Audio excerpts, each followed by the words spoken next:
नमस्कार. मी मनीषा बोलते. आज आपण चंद्र आणि नेपच्यून या युतीविषयी बोलूया. याचं कनेक्शन काय आहे?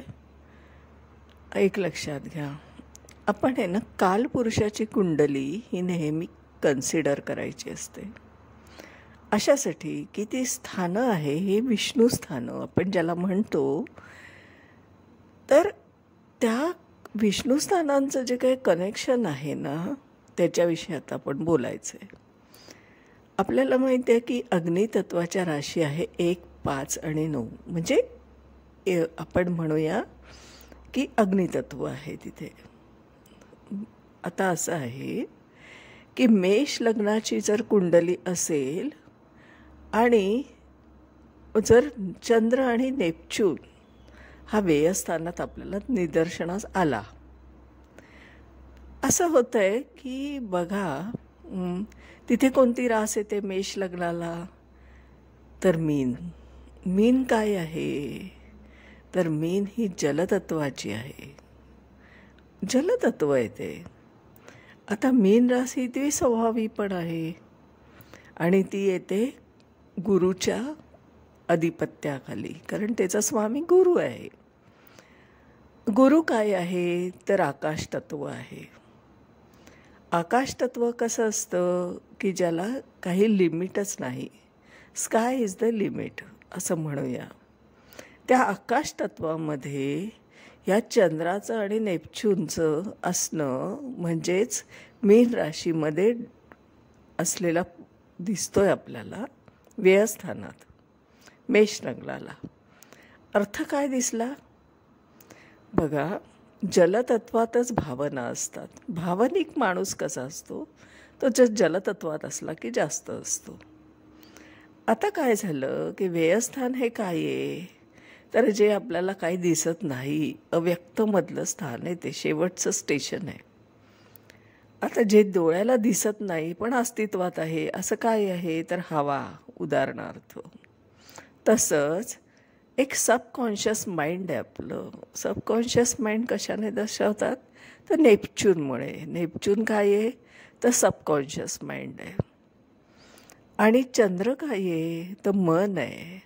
तर मनामध्ये असलेलं हे सबकॉन्शियस माइंड ते आपल्याला तिथे निदर्शनास येतं.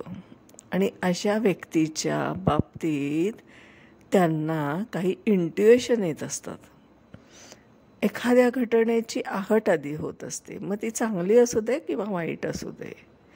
जास्तीत जास्त तर चांगल्या घटनांचीच नोंद आढळते मला. प्रिडिक्शन मी जेव्हा केलं आहे, करते आहे, गेली 17 वर्ष झाले मी प्रिडिक्शन करते. मला असं कायम आढळलं आहे की चंद्र आणि नेपच्यूनची युती ही व्ययस्थानात असेल तर त्या व्यक्तीला खूप प्रचंड प्रमाणामध्ये इंट्युएशन्स असतात.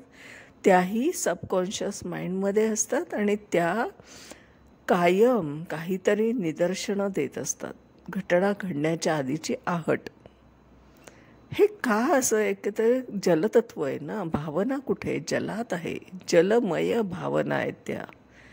आणि ते सबकॉन्शियस माइंड आहे आणि ते पण आकाश तत्वात आहे. अशा पद्धतीने हे प्रेडिक्शनमध्ये कायम आढळलं आहे मला, चंद्र आणि नेपच्यूनची युती. आता ही नेपच्यून जो आहे ना, हा वायू तत्वात सुद्धा खूप काम करतो बरं का. म्हणजे असं आहे की कधी कधी तुम्ही बघा, नेपच्यूनचा इफेक्ट आपल्याला वायू तत्वात खूप आढळतो. कारण शेवटी सबकॉन्शियस माइंड आहे, तर वायूप्रमाणेच ते असणार आहे. तुम्हाला असं पर्टिक्युलर कुठल्या तरी गोष्टीची इंट्युएशन येणं हे निदर्शनास येतं नेपच्यूनमुळे. आणि मनाशी त्याचा संबंध जेव्हा येतो तेव्हा तिथे तुम्हाला हे आढळतं. हे माझ्या प्रिडिक्शनमधला अनुभव आहे, म्हणून तो मी आज शेअर केला. आज आपण इथेच थांबतो आहे. आपण अशाच काहीतरी प्रिडिक्शनमधल्या काही हिंट्स मला ज्या मिळालेल्या आहेत ते मी तुम्हाला शेअर करणार आहे. मी आहे सौ मनीषा प्रदीप चव्हाण. मी आदित्य गार्डन सिटी, वारजे, पुणे इथे राहते.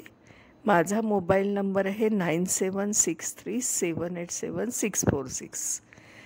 माझे ज्योतिषशास्त्राचे ऑनलाईन बेसिक आणि प्रिडिक्शन दोन्हीचे क्लासेस आहेत. आपण ज्योतिषशास्त्र शिकू इच्छित असाल तर जरूर संपर्क करा. आणि आपल्याला जर जन्मकुंडलीचं मार्गदर्शनद्वारे मार्गदर्शन हवं असेल, जे काय तुमचे प्रश्न असतील, जे काय असेल त्याची आपण उत्तर शोधत असतो ज्योतिषशास्त्राच्या माध्यमातून जन्मकुंडलीचं विश्लेषण करून. तर त्याचे कन्सल्टिंग पण आहे माझं. गेली 17 वर्ष मी कन्सल्टिंग करते. त्याच्यामुळे जो काय एक अनुभूती असते, अनुभव असतो ना, तो कायम मला तिथे आढळला आणि तोच मी आता यूट्यूबच्या माध्यमातून प्रसारित करते आहे, प्रचार पण करते आहे. तर असं कन्सल्टिंग त्याची पण आपण सेवा उपलब्ध आहे. आपण संपर्क करू शकता. आजच्या दिवसात इथेच थांबते. धन्यवाद.